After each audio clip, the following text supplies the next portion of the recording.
ನಮಸ್ತೆ ಎಲ್ರಿಗೂ, ನಾನು ಶೋಭಾ. ಯಾವಾಗಲೂ ಒಂದೇ ಥರ ಮಟನ್ ಸಾಂಬಾರು ತಿಂದು ಬೇಜಾರಾಗಿದ್ದರೆ ಈ ರೀತಿ ಒಂದ್ಸಲ ನಾಟಿ ಸ್ಟೈಲಲ್ಲಿ ಮಟನ್ ಚಾಪ್ಸ್ ಮಾಡಿ ನೋಡಿ. ತುಂಬ ರುಚಿಯಾಗಿರುತ್ತೆ. ಮುದ್ದೆ, ರೈಸು, ಚಪಾತಿ, ಇಡ್ಲಿ, ದೋಸೆ ಎಲ್ಲದಕ್ಕೂ ಪರ್ಫೆಕ್ಟಾಗಿರುತ್ತೆ. ಖಂಡಿತ ಟ್ರೈ ಮಾಡಿ ನೋಡಿ. ಬನ್ನಿ ಮಾಡೋ ವಿಧಾನ ನೋಡೋಣ. ಇವಾಗ ಮಟನ್ ತೋರಿಸ್ತಾ ಇದ್ದೀನಿ.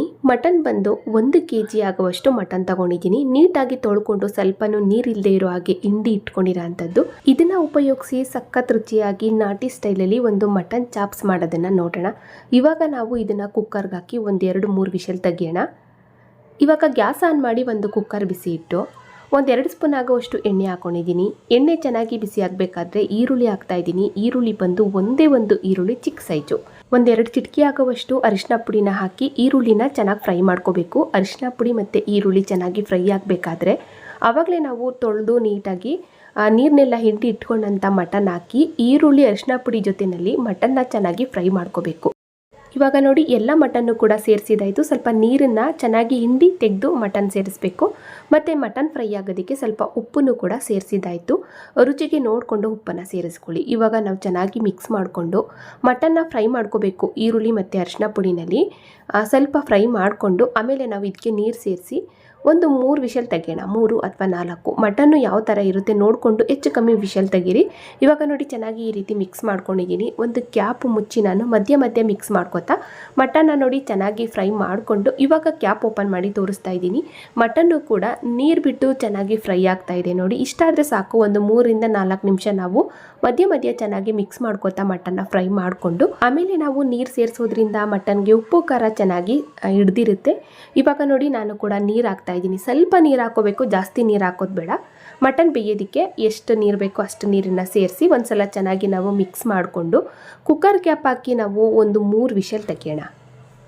ಇವಾಗ ನೋಡಿ, ಇಷ್ಟಾಗಿದೆ.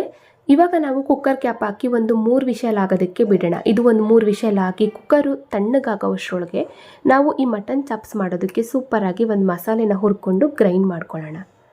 ಇವಾಗ ಮಸಾಲೆನ ಹುರ್ಕೊಳ್ಳೋದಕ್ಕೆ ಗ್ಯಾಸ್ ಆನ್ ಮಾಡಿ ಒಂದು ಪಾತ್ರೆನ ಬಿಸಿ ಇಟ್ಟು 1-2 ಸ್ಪೂನ್ ಎಣ್ಣೆ ಹಾಕ್ಕೊಂಡಿದ್ದೀನಿ. ಎಣ್ಣೆ ಬಿಸಿ ಆಗಬೇಕಾದ್ರೆ ಈರುಳ್ಳಿ ಹಾಕಿ ಫ್ರೈ ಮಾಡ್ಕೊಳ್ಳೋಣ. ಈರುಳ್ಳಿ ಬಂದು 4 ಈರುಳ್ಳಿ, ಮೀಡಿಯಮ್ ಸೈಜು 4 ಈರುಳ್ಳಿನ ಹಾಕ್ಕೊಂಡಿದ್ದೀನಿ.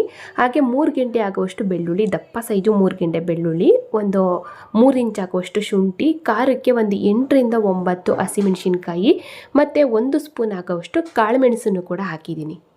ನೋಡಿ, ಇದಿಷ್ಟು ಪದಾರ್ಥನೂ ಮೊದಲು ನಾವು ಫ್ರೈ ಮಾಡ್ಕೋಬೇಕು. ಈರುಳ್ಳಿ ಒಂದು ಅರ್ಧ ಭಾಗ ಚೆನ್ನಾಗಿ ಫ್ರೈ ಆಗಬೇಕು. ಮಧ್ಯೆ ಚೆನ್ನಾಗಿ ಮಿಕ್ಸ್ ಮಾಡ್ಕೋತಾ ಈರುಳ್ಳಿನ ಫ್ರೈ ಮಾಡಿಕೊಂಡು ಆಮೇಲೆ ನಾವು ಉಳಿದ ಪದಾರ್ಥಗಳನ್ನ ಸೇರಿಸೋಣ. ಇವಾಗ ನೋಡಿದ್ರಲ್ಲ, ಈರುಳ್ಳಿ ಒಂದು ಅರ್ಧ ಚೆನ್ನಾಗಿ ಫ್ರೈ ಆದಮೇಲೆ 1 ಸ್ಪೂನ್ ಆಗುವಷ್ಟು ಗಸಗಸೆನ ಹಾಕ್ತಾಯಿದ್ದೀನಿ. ಹಾಗೆ 1 ಸ್ಪೂನ್ ಆಗುವಷ್ಟು ಹುರ್ಗಡ್ಲೆ ಹಾಕೋದ್ರಿಂದ ಸ್ವಲ್ಪ ತಿಕ್ಕಾಗಿ ಬರುತ್ತೆ ಗ್ರೇವಿ ಅಂತ ಅಷ್ಟೇ.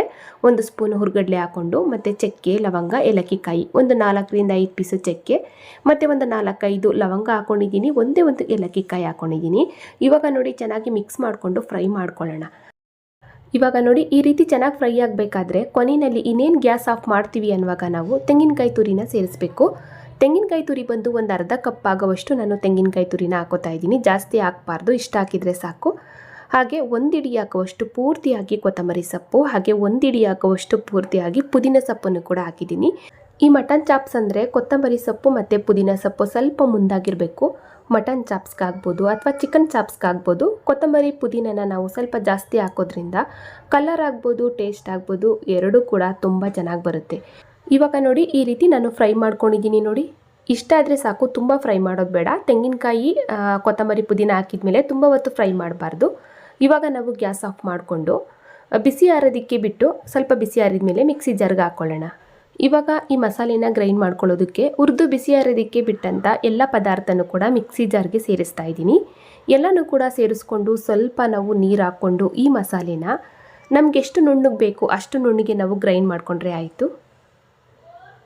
ಇವಾಗ ನೋಡಿ, ಮಟನ್ ಚಾಪ್ಸ್ ಮಾಡೋದಕ್ಕೆ ಸೂಪರಾಗಿ ಒಂದು ಮಸಾಲೆನೂ ಕೂಡ ರೆಡಿ ಆಯಿತು.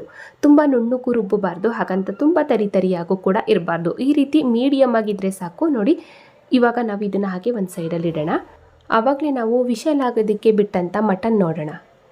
ಇವಾಗ ಕುಕ್ಕರು ಕೂಡ 3 ವಿಷಲ್ ಆಗಿ ಕಂಪ್ಲೀಟಾಗಿ ತಣ್ಣಗಾದ್ಮೇಲೆ ಕ್ಯಾಪ್ ಓಪನ್ ಮಾಡಿ ತೋರಿಸ್ತಾ ಇದ್ದೀನಿ ನೋಡಿ.